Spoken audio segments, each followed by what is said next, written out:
इस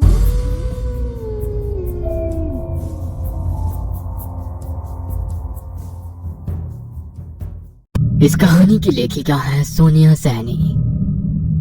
आसपास के गांव के लोग बाबा की कुटिया के चारों ओर जमा थे। बाबा ने अपना शरीर छोड़ दिया था। उनके सामान में बस एक लोहे का बक्सा था, जिसे वे पिछले 45 वर्षों से अपने साथ ही रखते थे। बाबा के जाने के बाद उनके शिष्य ने वो बक्सा खोलकर देखा तो वहां पर खड़े लोगों के होश उड़ गए। बक्से में एक खोपड़ी रखी हुई थी, जो ना तो किसी इंसान की लग रही थी, ना ही किसी जानवर की। उस खोपड़ी का जबड़ा किसी भेड़िए जैसा था और पीछे का कपाल इंसान जैसा। 20 साल पहले अपने बीमार बेटे के शिथिल पड़ चुके शरीर को जमीन पर लिटाकर वो हाथ जोड़कर जोर जोर से रो रही थी। अब बस आपका ही सहारा है, कुछ कीजिए, नहीं तो मेरा बेटा मुझे छोड़कर चला जाएगा। देखो, इसे शहर ले जाकर किसी भले डॉक्टर को दिखाओ। यहाँ जंगलों में भटकने से ये ठीक नहीं होगा। डॉक्टर तो कह चुके हैं कि इसका अंतिम संस्कार का समय आ गया है, किंतु मैं अपने बेटे को किसी भी कीमत पर जाने नहीं दूंगी। आप चाहे जो ले लो, लेकिन मेरे बेटे को बचा लो बाबा। देखो, जिस विद्या की तुम बात कर रही हो, मैं बरसों पहले उसे छोड़ चुका हूँ। अपने गुरु के सामने प्रतिज्ञा ली है मैंने, मुझसे ये काम नहीं होगा। तो ठीक है, फिर मैं भी अपनी जान दे दूंगी। इतना कहकर उसने कटार उठाई और अपने गर्दन पर लगा दी। ठहरो, ठीक है, मैं तुम्हारी मदद करने के लिए तैयार हूँ, किंतु तेरे बेटे के पास समय बहुत कम है। हमें कल रात ही यह विधि करनी होगी। बाबा ने अपने एक शिष्य को स्त्री से लेकर कुछ रुपए दिए और कान में फुसफुसाते हुए उसे कुछ समझाने लगे। कल मध्य रात्रि को हम ये विधि करेंगे। ध्यान रहे, इसमें जान का जोखिम है। जीवन मिल भी सकता है और जा भी सकता है। मैं तैयार हूँ बाबा। अगले दिन पूर्णमासी की रात थी। आसमान में पूरा चांद चमक रहा था। बाबा ने घने जंगल के बीचों बीच भारी भरकम पेड़ से एक खूंखार भेड़िया बांध रखा था। कुछ देर पहले ही भेड़िए को होश आया था और तब से वो अपने जबड़े को खोल भयानक आवाज में गुर्रा रहा था। पास ही में एक 17 साल का लड़का बेहोशी की अवस्था में पड़ा हुआ था।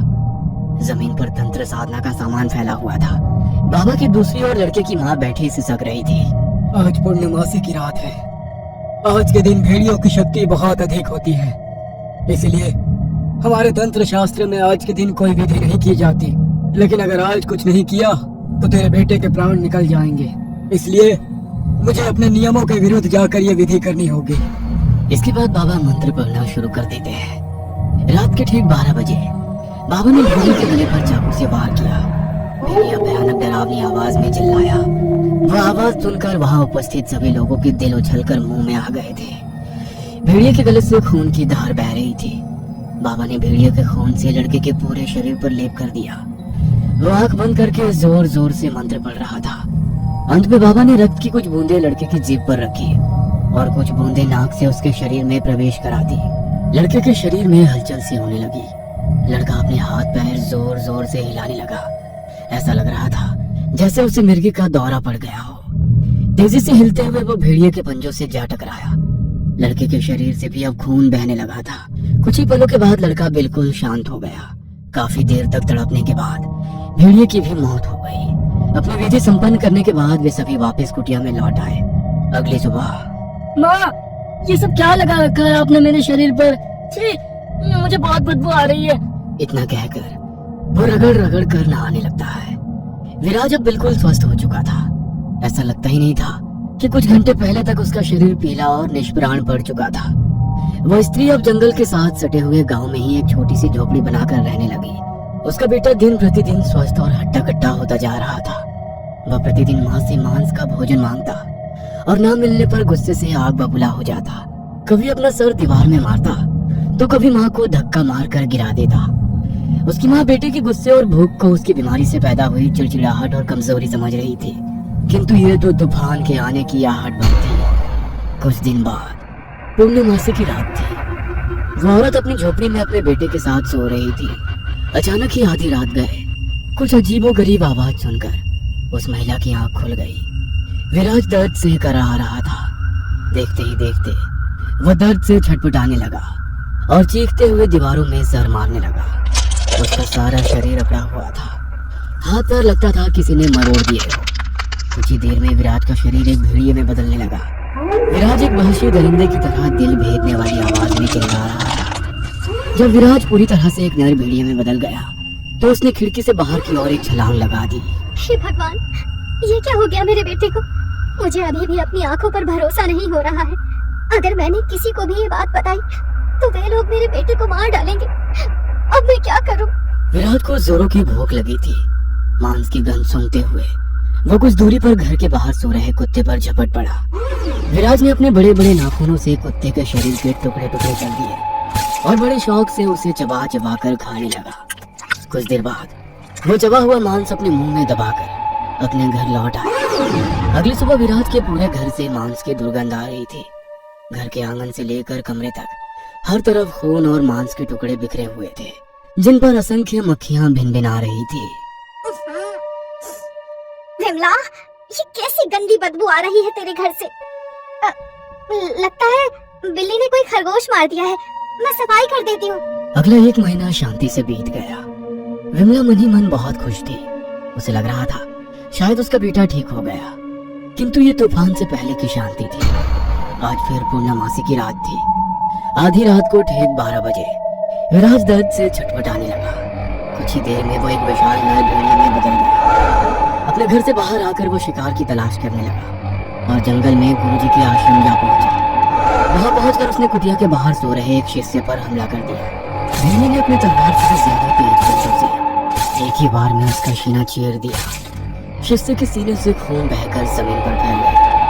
बहते खून को देखकर वह जमीन पर लेटकर उसे दरिंदे की तरह चाटने लगा। इसके बाद भेड़िए ने अपने शिकार का हाथ उठाकर दूर फेंक दिया। वो अपने शिकार का मांस नोच नोच कर खा रहा था। भेड़िए की आवाज सुनकर आश्रम में सो रहे दूसरे शिष्य की नींद टूट गई।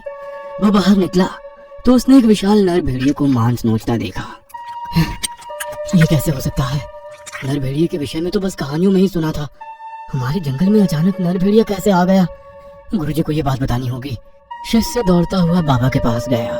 बाबा, कुंदन को नर भेड़िए ने खा लिया। वो हम में से किसी को नहीं छोड़ेगा, सबको मार डालेगा। क्या? नर भेड़िया? हाँ बाबा, 2 पैरों पर चलने वाला 8 फीट ऊंचा नर भेड़िया। वो इतना भयानक है कि मेरे अभी तक हाथ पैर कांप रहे हैं। वो नहीं छोड़ेगा, किसी को नहीं छोड़ेगा। जिस बात का मुझे डर था वही हुआ। ये नर भेड़िया कोई और नहीं, विराज है। कुछ नहीं होगा, मैं जरूर कोई ना कोई हल निकालूंगा। अगली सुबह मैं हिमालय पर अपने गुरु से इस समस्या का समाधान पूछने जा रहा हूँ। अगर मैं पूर्णमासी तक लौट कर ना आ सकूं, तो उसे रात के 12 बजे से पहले रस्सियों से बांध देना, ताकि वो किसी का शिकार ना कर सके। समझ गया बाबा। बाबा अपने गुरुजी से मिलने लंबी यात्रा पर निकल गए। इधर धीरे धीरे पूर्णमासी नजदीक आ रही थी। जब पूर्णमासी के दिन तक भी बाबा लौट कर नहीं आए तो बाबा के 2 शिष्य उसे पकड़कर आश्रम ले आए और रस्सियों से बांध दिया। धीरे धीरे रात घेर रही थी। बाहर से आती जंगली जानवरों की आवाज आज कुछ ज्यादा ही तेज और भयानक थी। ऐसा लगता था उन्हें आने वाले खतरे का अंदेशा हो गया था। रात के 12 बजते ही विराज की आंखें बिल्कुल लाल हो गई। वह तेज आवाज में चिल्लाया, खोल दे मुझे। विराज भयानक अंदाज में भेड़िए की तरह आसमान की ओर मुंह करके ओ चिल्लाने लगा। उसके नाखून काले और चाकू की तरह लंबे और नुकीले हो गए थे। उसके शरीर पर बड़े बड़े बाल आने लगे। मुंह भी भयानक रूप में बदलने लगा। एक झटके में उसने अपने शरीर पर बंधी रस्सियों को झटक कर खोल दिया। आंखों में दरिंदगी भर गई। वो एक शिष्य को विराज की भयंकर मुंह के सामने शिष्य की चीखें घोट कर रह गई थी। अपने धारदार नाखूनों से उसने शिष्य के शरीर के टुकड़े टुकड़े कर दिए। अपने बड़े भयानक जबड़े से उसने उस पर चपर चपर करते हुए मांस खाना शुरू कर दिया।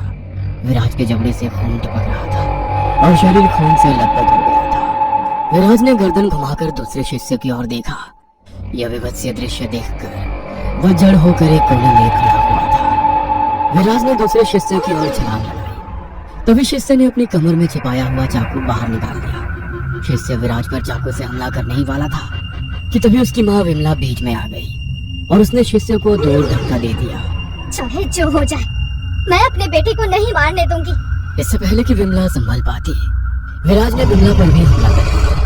विराज के जोरदार पट्टे के होने से विमला दूर जा गिरी। उसका सर एक भारी पत्थर से टकराया और उसी पल उसकी मौत हो गई। विराज के ऊपर आज खून सवार था हर शिकार के बाद उसकी हैवानियत बढ़ती ही जा रही थी।